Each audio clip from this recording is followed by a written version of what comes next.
안녕하세요. 저는 현재 행복한 결혼식을 앞둔 30대 예비 신랑입니다.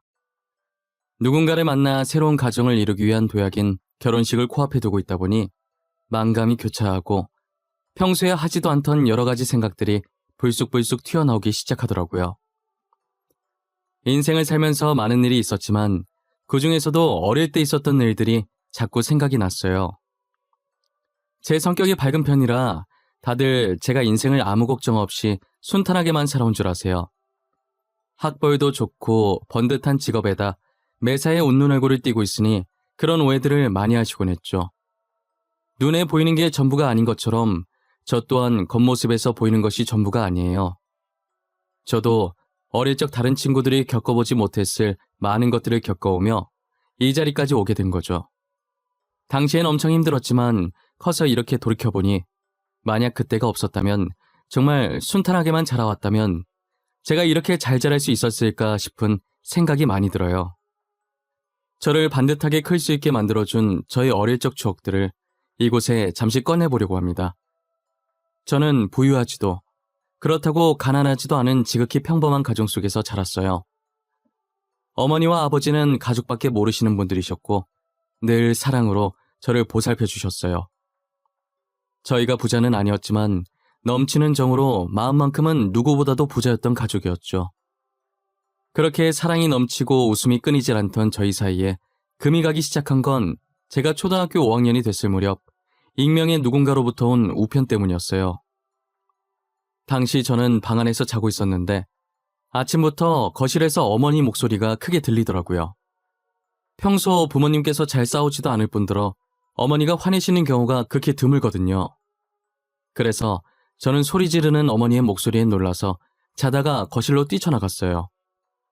어머니 발밑에는 서류 봉투가 떨어져 있었고 어머니 손에는 사진 몇 장이 쥐어져 있었어요. 어머니는 손에 든 사진을 흔들면서 아버지께 따지고 계셨어요. 당신, 이게 뭐예요? 이 사진들. 이거 다 뭐냐고요? 옆에 있는 이 여자는 누구예요? 당신 설마 그동안 딴 년 만나고 다녔던 거예요? 그래, 맞아. 안 그래도 나 당신한테 이혼하자고 말하려고 했어. 어떻게 말해야 하나 고민하던 찰나였는데 잘 됐네. 이렇게 알게 된 거 우리 이혼하자. 진짜 미쳤어요? 저 절대 이혼 못 해줘요. 내가 누구 좋으라고 이혼해줘요? 당신 지금 제정신 아니야. 미쳐도 단단히 미쳤어. 어떻게 나한테 이래, 어떻게? 우리 더 이상 재질 끌지 말고 그냥 깔끔하게 이혼 도장 찍자. 계속 이렇게 살아봤자 서로한테 좋을 것 없잖아. 안 그래? 아니요. 전 절대 이혼 못해요. 나 버리고 딴 년이랑 잘 사는 꼴? 저 절대 못 봐요. 저랑 살기 싫으면 그냥 당신이 이 집에서 나가요. 나가는 건 안 말릴 테니까. 아버지는 어머니의 말이 끝나기 무섭게 안방에 가서 짐을 챙기더니 그대로 집을 나가시더라고요. 제가 당시에 아무리 어린 나이였다지만 아버지께서 저와 어머니를 버렸다는 걸 모를 수가 없었어요. 어머니께서는 아버지가 짐을 싸서 나가는 뒷모습을 보다가 문이 완전히 닫히고 나서야 들고 있던 사진을 내팽개치고 그 자리에 주저앉아 엉엉 우셨어요. 저는 도대체 무슨 사진인가 싶어 바닥에 떨어진 사진을 조심스럽게 제 쪽으로 끌어당겨서 봤는데 남자 한 명과 여자 한 명이 마주보고 앉은 게 아니고 나란히 앉아있는 그런 사진이더라고요. 그렇다고 그 두 사람 앞에 다른 사람이 앉아있거나 그런 것도 아니었어요. 저는 왜 저렇게 앉았는지 조금 특이하다고 생각했고 이게 진짜 불륜이 맞나 의심이 들었어요. 왜냐면 뒷모습만 찍혀서 여자 얼굴은 보이지가 않았고 아버지 얼굴만 비스듬하게 보였었거든요. 그런데 살짝 보이는 아버지 표정이 연애하는 사람치고는 그리 밝지도 않았어요. 하지만 아버지가 직접 그렇다고 하니 바람 피운 게 맞는 거겠지 했어요. 아버지는 그렇게 집을 나간 뒤로 끝까지 저희 곁에 돌아오지 않으셨어요. 어머니는 아버지가 바람나서 도망간 이후로 늘 술만 마시며 세월을 보냈어요. 저희 가정은 그날 이후로 웃음소리는커녕 평범한 대화 소리도 들리지 않게 되었죠. 어머니가 술잔을 기울이는 소리와 흐느끼는 소리만 집안을 가득 채울 뿐이었어요. 술만 드시는 어머니는 하루하루 말라가기 시작하셨고 저는 그런 어머니가 걱정되기 시작했어요. 제게 남은 건 이제 어머니뿐인데 어머니마저도 제 곁을 떠날까봐 많이 무서웠죠. 아버지는 이렇게 가정을 풍비박산으로 만들어 놓고 집을 나갔으면 잘 살기라도 하던지 어떻게 부고 소식으로 저희에게 찾아올 수 있을까요? 언젠간 다시 돌아오겠지. 언젠간 예전처럼 살 수 있겠지 하는 제 기대를 완전히 밟아버리고 싸늘해진 몸으로 저희 앞에 돌아오는 아버지가 너무 원망스러웠죠. 어머니는 핏기 없는 아버지를 보며 마누라 자식 버리더니 잘 됐다고 꼴 좋다고 마음에도 없는 소리를 하시다가 결국 눈물을 보이시고 말았어요. 의사 선생님이 말하길 아버지의 사망 원인은 혈액암이었어요. 혈액암은 지금도 완치하기 까다로운 병인데 지금보다 의학 기술이 떨어지는 그 당시에는 어땠을까요? 아마 저희가 아버지께서 병에 걸린 걸 알았더라도 약으로 생명을 연장시킬 방법뿐이었을 거예요. 어머니는 가족을 버린 아버지가 미울 만도 한데 장례식을 다 챙기더라고요. 저 같았으면 괘씸해서 모르는 사람인 양 못 본 척하고 지냈을 것 같은데 말이에요. 지금 생각해보면 절대 그랬으면 안 되는 행동이었는데 저는 어린 마음에 장례식을 다 마치고 집에 와서 어머니한테 투덜거렸어요. 가족 버리고 집 나간 사람 뭐가 이뻐서 바보같이 장례식까지 다 챙겨주는 거야? 엄마 진짜 자존심도 없어? 사람이 왜 이렇게 답답한 거야?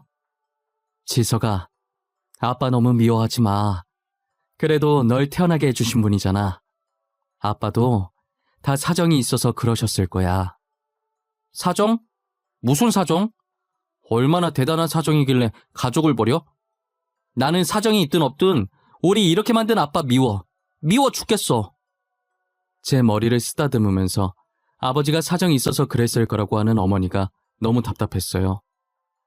더는 어머니 말이 듣고 싶지 않아 먼저 제 방으로 들어가 버렸죠. 제가 방으로 들어간 뒤로 어머니는 아버지 사진을 보며 울고 술만 마셨어요.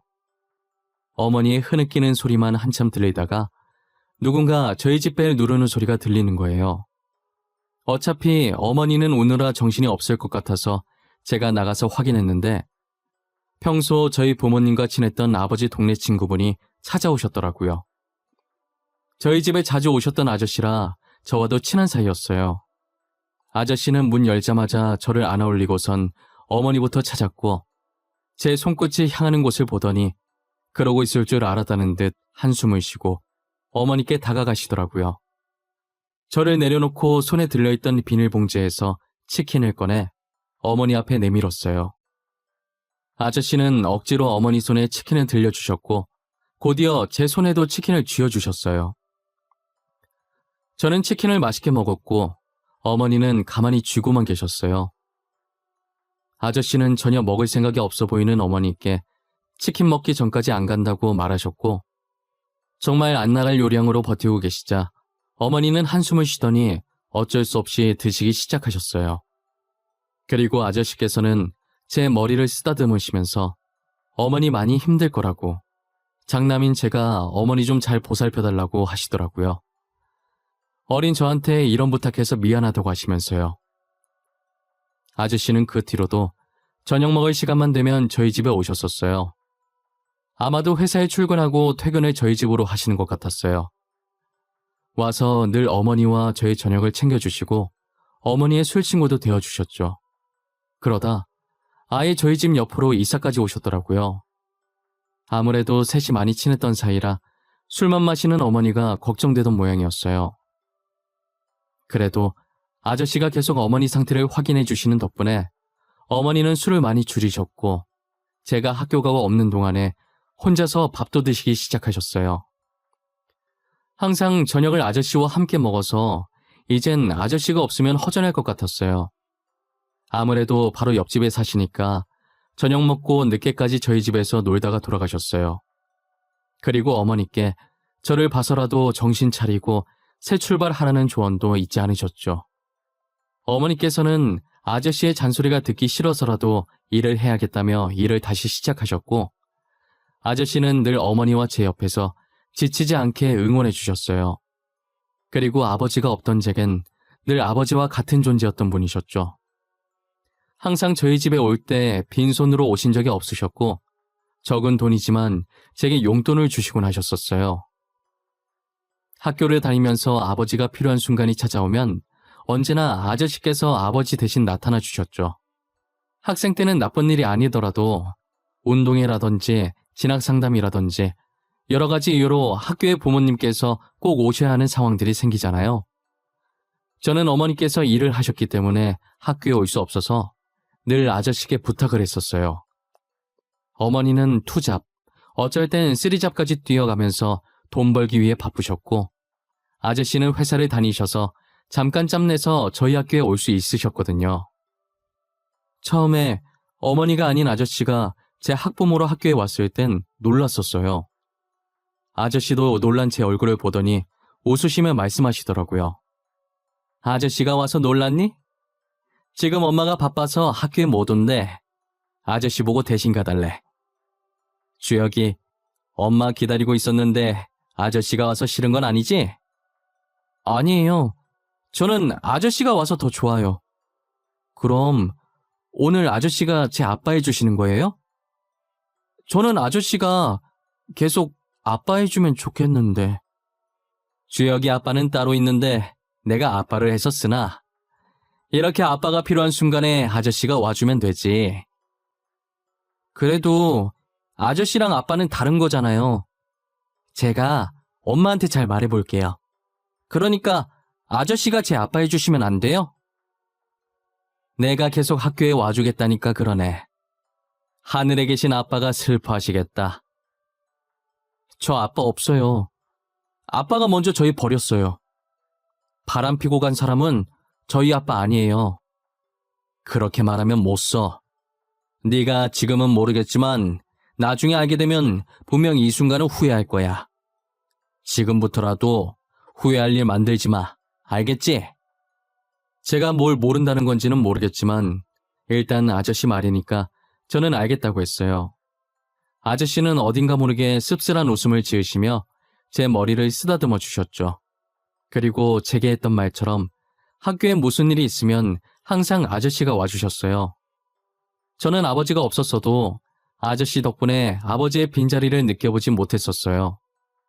제가 대학을 가던 순간에도 취업을 하던 순간에도 저희 어머니보다 더 기뻐해 주신 분이 아저씨였어요. 아저씨는 용돈뿐만 아니라 대학 등록금까지 내주시면서 저를 거의 키우다시피 하셨었죠. 그래서 취업을 하면 아저씨도 아버지처럼 생각하면서 어머니와 함께 효도를 하리라 마음먹었었어요. 늘 아저씨께 받기만 하던 저희라 표현은 잘 못해도 항상 가슴속엔 고마운 마음을 가지고 살았어요. 이렇게 어른이 되어 취업을 하고 드디어 아저씨께 보답할 수 있는 날이 왔다는 생각에 정말 좋았어요. 저는 이제 성인이 되어 독립해서 홀로 자취를 하고 있었는데 아저씨가 어머니 옆에 있다고 하지만 그래도 가족보단 불편할 거라는 생각에 종종 어머니 집에 놀러 가곤 했었어요. 여느 때처럼 어머니와 아저씨가 좋아하는 음식들을 사들고 어머니를 찾아뵈러 갔었죠. 그런데 어머니 집 앞에 도착하니 평소와 다르게 문이 살짝 열려 있더라고요. 그리고는 그 문틈 사이로 어머니와 아저씨의 목소리가 새어나오기 시작했어요. 진찬아, 이제 그만해도 돼. 이만하면 됐어. 이제 우리 아들도 성인이잖아. 그만큼 했으면 된 거야. 네 잘못 아니라고 했잖아. 어떻게 내 잘못이 아니야. 내가 그날 부탁만 들어주지만 않았어도, 아니, 그 안에 내용물이 뭐가 들었는지 확인만 했었어도 이렇게 수혁이 혼자 쓸쓸히 갔을 일은 없었을 거야. 어차피 고치기 힘든 병이었다며, 말기였다며. 만일 네가 알았다고 해도 달라지는 건 없어. 죽는 날을 조금만 늦추는 것 말고는 달라질 게 하나도 없었다고. 그러니까 이제 그만해. 내가 옛날에 형편이 어려워서 수혁이한테 빌린 돈이 있었어. 부탁만 들어주면 그 돈은 받지 않겠다고 하는 바람에 내가 진짜 미친놈이야. 남편이 선택한 거야. 우리가 뭘 어쩌겠어. 나도 장례식 가서 신우한테 듣고 알았어. 그때 그 사진 속에 있던 여자도 신우였다더라. 남동생이 하도 부탁해서 어쩔 수 없이 해줬다더라고. 알고 보니 저희 아버지가 도망갔던 그날 아버지 불륜 증거가 들어있는 서류 봉투를 집 앞에 두고 간 건 저희 부모님의 동네 친구이자 저에겐 아버지와 같았던 아저씨였어요. 아버지께서는 살 날이 얼마 남지 않았다는 것을 직감하시고 저희가 슬퍼하지 않게 정을 떼놓으시려고 일부러 고모와 불륜인 척 짜고 사진을 찍은 것이었죠. 그리고 그 사진이 든 서류 봉투를 아저씨께 건넨 것도 아버지셨어요. 아저씨는 당시 아버지에게 빌린 돈이 조금 있었고 형편이 어려워서 조금씩 갚고 있었나 봐요. 그런데 이 서류 봉투만 집 앞에 놔둬주면 남은 빚들을 안 갚아도 된다고 하니 빚을 지은 아저씨 입장에서는 저거만 두고 오면 되니까 당연히 솔깃한 제안이었던 거고요. 그래서 무슨 일인지 안에 뭐가 들었는지 이야기도 안 하고 부탁을 들어주겠다고 했다더라고요. 정말 부탁받은 대로 집 앞에 서류 봉투만 두고 가고 그 뒤로는 어떻게 됐는지 몰랐었다고 하는 거예요. 아버지가 죽기 이틀 전에 어머니가 걱정되어 결국 아저씨를 불러서 사실대로 말해줬고 아저씨는 그제서야 자신이 한 짓이 어떤 짓이었는지 알게 된 거죠. 그때부터 아저씨는 아버지를 대신해 본인이 저희 어머니와 저를 지켜야겠다는 생각을 하셨대요. 어머니도 아저씨 잘못이 아니라는 걸 알지만 이렇게 해야 아저씨 마음이 조금이라도 편해질 것 같아서 제가 성인이 될 때까지만 아무 말 않고 가만히 있으셨던 거예요. 제가 사춘기 시절이었을 때 사실을 아는 것보다는 그나마 성인이 됐을 때 그날 있었던 일을 이야기하면 어쩔 수 없었던 일이라며 아저씨가 했던 행동을 이해해 줄 거라고 생각이 든 거죠. 하지만 아들 입장에서 솔직하게 아저씨께 실망을 안 했다고 하면 거짓말이겠죠. 제가 그동안 가정 파탄낸 주범이라며 아버지를 얼마나 많이 원망하고 미워했는데요. 아버지를 보내드리는 순간에도 저는 굳이 바람 펴서 가족 버린 사람 뭐가 이쁘다고 장례식까지 다 해주냐며 돌아가신 아버지와 장례식을 지킨 어머니께 막말도 했었으니까요.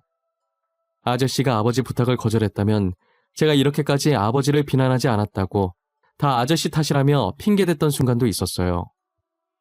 하지만 이미 아버지는 돌아가셨고 더 이상 제 곁에 없으시니 원망해봤자 늦은 거죠. 그리고 아저씨께서 늘 아버지를 대신해온 노력을 알기에 모질게는 못하겠더라고요.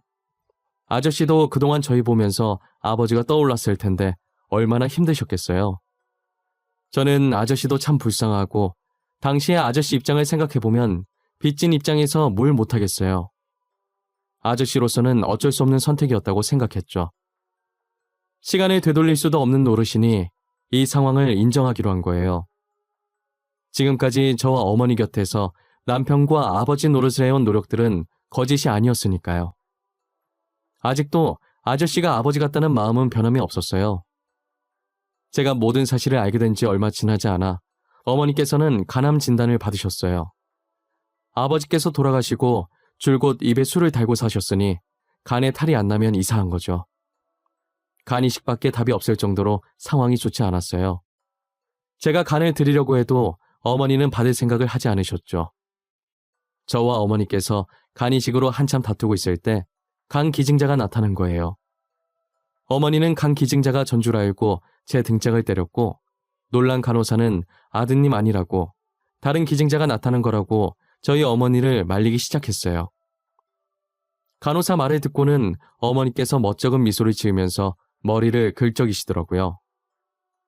그리고 과일을 들고 뒤이어 들어온 아저씨는 간 기증자 소식을 듣고 좋아했어요. 간 기증자가 나타났다고? 이렇게 빨리 나타날 줄은 몰랐는데 다행이다. 정말 다행이야. 수술은 빨리 해야 되고 우리 간은 안 받겠다고 난리치는 통에 내가 얼마나 걱정했는지 몰라. 내가 너네 간 안 받겠다고 난리쳐서 다행이지. 이렇게 금방 기증자 나타났는데 굳이 왜 너네 간을 받아? 너네라도 튼튼한 간으로 건강하게 살아야지. 그래, 우리 간 지켜줘서 너무 고맙다. 네 덕분에 건강하게 살겠어 아주. 얼른 수술받고 괜찮아져야 될 텐데. 수술하고 나서는 술 먹지 마. 알겠어? 당연히 그렇게 해야지. 나 이제부터 술 아예 입에도 안 댈 거야. 우리 아들 결혼하는 거 보고 죽어야 되니까. 이제부터라도 간 건강 열심히 챙겨야지. 맞다. 너 수술하는 동안 나는 옆에 못 있어주겠네. 급하게 출장이 잡혀서 일주일간은 못 올 거야. 보고 싶다고 울고 있지 말고. 보고 싶긴 누가 보고 싶어. 하도 붙어 있어서 이젠 반갑지도 않아. 내가 재혼을 못한 게 너 때문인 것 같아. 너만 없었어도 내가 잘난 남자 만나서 재혼했을 텐데. 어머니는 기증자 생겼다는 기쁨에 아픈 것도 잊으셨는지 이내 아저씨와 장난을 치기 시작하셨어요. 아저씨는 늘 심각한 일에도 저희 걱정을 덜어주시려고 이런 식으로 장난을 치곤 했어요. 그러다 보면 마음이 가벼워져서 해결책을 더 빨리 찾을 수 있었고 별거 아닌 일처럼 느껴졌어요. 매사에 걱정이 많은 어머니와 제게는 그런 아저씨의 존재가 많이 컸죠. 어머니의 수술날 말씀처럼 출장에 갔는지 아저씨께서 보이지가 않았어요. 저희 얼굴은 안 봐도 전화는 바로바로 받으셨던 분인데 전날부터 전화도 안 받으시더라고요. 어머니를 먼저 수술실로 보내고 다시 한 번 더 전화를 했는데 여전히 안 받으셔서 일을 하느라 안 받는 건가 싶은 생각에 신호음만 가는 전화를 끊었어요. 전화를 끊고 앞을 봤는데 어머니께 간을 기증한 사람으로 보이는 환자가 뒤이어 수술실로 들어가려고 준비 중이더라고요. 저는 무심결에 침대 위에 환자 얼굴을 쳐다보게 됐는데 굉장히 낯익은 얼굴이 침대에 누워있는 거예요. 저를 발견하고 살짝 미소를 띈 그 환자는 저희에게 출장을 간다고 했던 아저씨였고 제가 무어라 말을 꺼내기도 전에 수술실로 들어가 버렸어요. 간을 안 받겠다고 난리치는 어머니 몰래 아저씨께서 간 검사를 받고 익명으로 간 이식을 해주신 거죠. 아저씨는 아버지께 진 빚을 갚기 위해 저희 옆에 붙어 계셨지만 저희를 향한 마음은 자신의 간까지 망설임 없이 내어줄 만큼 진심이셨어요. 다행히 두 분의 수술은 성공적으로 끝났고 회복도 빠르고 좋았어요. 어머니께서는 나중에 아저씨께서 간을 기증해 주신 걸 알고서는 간호사에게 간을 다시 꺼내달라는 말도 안 되는 소리를 하셨고 아저씨는 기가 찬다는 표정으로 보고 계셨어요. 그 모습을 가만히 지켜보는데 어머니도 혼자시고 아저씨도 결혼을 안 하셔서 혼자라 남은 인생 두 분이서 이렇게 장난도 쳐가면서 같이 지내면 어떨까 싶더라고요.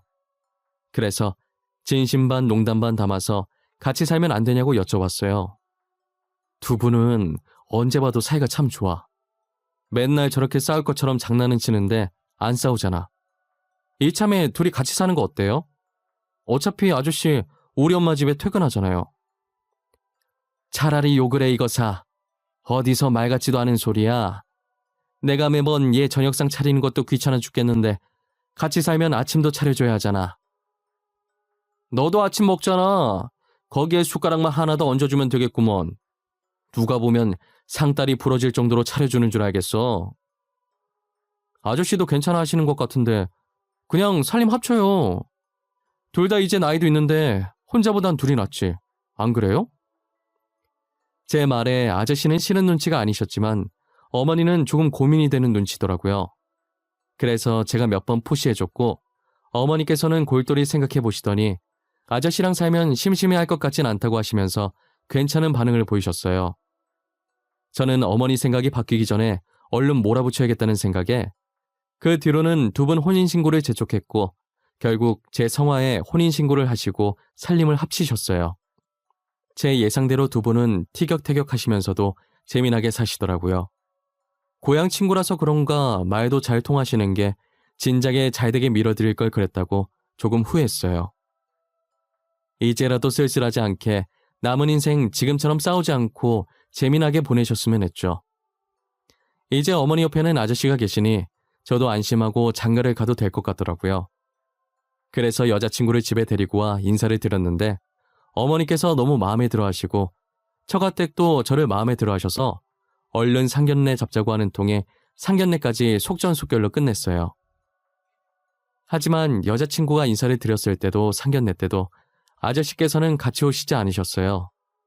아무래도 제 친아버지가 아니기 때문에 자신이 그 자리에 가는 것은 예의가 아니라는 생각을 했나 봐요. 저는 계속 그것이 신경 쓰였고 고민을 하다가 청첩장을 들고 아저씨께 다가갔어요. 아저씨, 저 청첩장 나왔어요. 제 결혼식에 와주실 거죠? 저는 아저씨께서 저희 어머니 옆에서 제 결혼식을 지켜봐 주셨으면 좋겠어요. 주여가, 내가 감히 네 엄마 옆에 있어도 될지 모르겠어. 특히나 결혼식같이 좋은 날은 더더욱 말이다. 그런 말씀이 어딨어요. 두 분 이제 부부잖아요. 부부는 같이 있어야죠. 제 결혼식 때 꼭 두 분 나란히 앉아 계셨으면 해요. 제 부탁이에요. 아버지. 아버지. 내가 감히 너한테 아버지라고 불려도 되는 건지 모르겠구나. 너도 알잖아. 내가 너네 가족한테 무슨 짓을 했는지 말이야. 저희는 괜찮아요. 이미 지난 일이고 다 잊은 지 오래예요. 그러니까 아버지도 이제 과거는 그만 잊으세요. 그만큼 아프셨으면 됐죠. 고맙구나. 정말 고마워. 이렇게 잘 커줘서 너무 고맙다. 제가 아버지라고 부르자 아저씨는 두 눈이 커지더니 이내 눈물을 흘리시더라고요. 저는 여전히 과거에 갇혀 사시는 것 같은 아저씨가 너무 안쓰러웠어요. 이제는 그 짐을 내려놓아도 된다고, 행복해져도 된다고 몇 번이고 말씀드렸죠. 아저씨는 제 손을 잡고 연신 용서해줘서 고맙다고 하셨어요. 그리고는 청첩장에 제 아버지 부분에 적힌 자신의 이름을 보고 울면서 손으로 매만지셨어요. 아저씨는 믿기지 않는지 한동안 청첩장에서 눈을 떼지 못하셨어요. 저는 아직 대답 못 들었다고 결혼식에 어머니 옆에 계셔달라고 다시 한번 말했죠. 아저씨는 그렁그렁한 눈으로 저를 바라보시며 천천히 고개를 끄덕이셨어요. 고맙다고, 그리고 항상 어머니 잘 챙겨주셔서 감사하다고, 앞으로도 잘 부탁드리겠다며 어색하지만 아저씨를 살짝 안아주었어요. 아저씨도 자신이 더 고맙다며 제 등을 두드려 주시더라고요. 그러더니 갑자기 저한테 같이 갈 곳이 있다고 일어서시는 거예요. 얼떨떨한 기분으로 아저씨를 따라 도착한 곳은 납골당이었어요. 여긴 무슨 일로 왔나 했더니 저희 아버지가 잠들어 계신 곳으로 저를 데리고 가시더라고요. 저는 친아버지께서 바람나 도망간 줄만 알고 한 번도 오지 않았었어요. 처음으로 아버지의 유골함과 마주하니 괜시리 미안해지더라고요. 아저씨는 유골함을 보시며 담담하게 제 결혼 소식을 전했어요. 처음이자 마지막 결혼식에 아버지 자리가 공석이면 안 되니 그날만 자신이 아버지 하겠다고 하시면서요. 자격 없는 거 알지만 한 번만 하겠다고 허락받으러 온 거라고 하시더라고요. 그러다가 저를 앞으로 세우시면서 그동안 못했던 말 하고 나오라고 하시면서 먼저 자리를 뜨셨어요. 아마도 저를 여기로 데리고 온 것은 본인 때문에 친아버지를 등진 저를 위한 배려였던 것 같아요. 허락받으러 왔다는 핑계 삼아 저와 아버지를 만나게 해주려고요. 저는 처음엔 진짜 듣고 계실지 무슨 말을 해야 할지 입이 떨어지지 않더라고요. 어떻게 말을 시작할까 하다가 아버지께 미안한 감정밖에 들지 않아서 미안하다는 말만 반복했었어요. 그동안 오해했었다고, 찾아오지 못해서 미안하다고, 엄마는 잘 지내고 있다면서 그간 있었던 일을 빼먹을까 싶어 천천히 이야기하기 시작했어요. 그리고 더 이상 저희 걱정하지 말라고 아저씨께서 잘 챙겨주시고 있다고 했죠. 말하면 할수록 마음이 고요하고 편안해지는 것이 정말 아버지께서 제 말을 듣고 있는 것만 같았어요. 계속 미안한 마음이 응어리져 있었는데 이렇게 아버지를 만나서 이야기를 나누니 속이 시원해졌어요. 저는 납골당에서 나와 저를 기다리고 있는 아저씨께 일부러 데리고 오신 거 안다고 감사하다고 했어요. 아저씨는 살짝 웃으시면서 자기 마음 알았으면 앞으로는 아버지 납골당에 자주 들리라고 하시더라고요. 친아버지랑 화해시켜 주셔서 감사하다고, 아저씨 말처럼 앞으로는 자주 오겠다고 다짐했어요. 지금도 특별한 날이 아니더라도 시간 날 때마다 아버지 납골당에 자주 가요. 여자친구를 데리고 가서 며느리라고 소개시켜 준 적도 있고요. 아직 살아계셔서 제 결혼식을 보신다면 얼마나 좋아하셨을까 싶어요. 아마도 지금 아저씨처럼 매일 청첩장만 보면서 입이 귀에 걸려 있으실 텐데 말이에요. 저는 어머니와 아저씨가 잘 지내는 모습을 보면 지금 이대로도 괜찮다는 생각이 들어요. 어쩌면 이 둘을 아버지께서 일부러 이어주신 게 아닌가 싶기도 하고요. 저도 여자친구와 결혼하면 어머니와 아저씨처럼 잘 지내보려고 합니다. 저의 긴 이야기는 여기까지입니다. 제 이야기를 들어주신 모든 분들께 감사하다는 말씀을 드리고 싶고 늘 건강하고 행복만 가득하시길 빌고 또 빌겠습니다.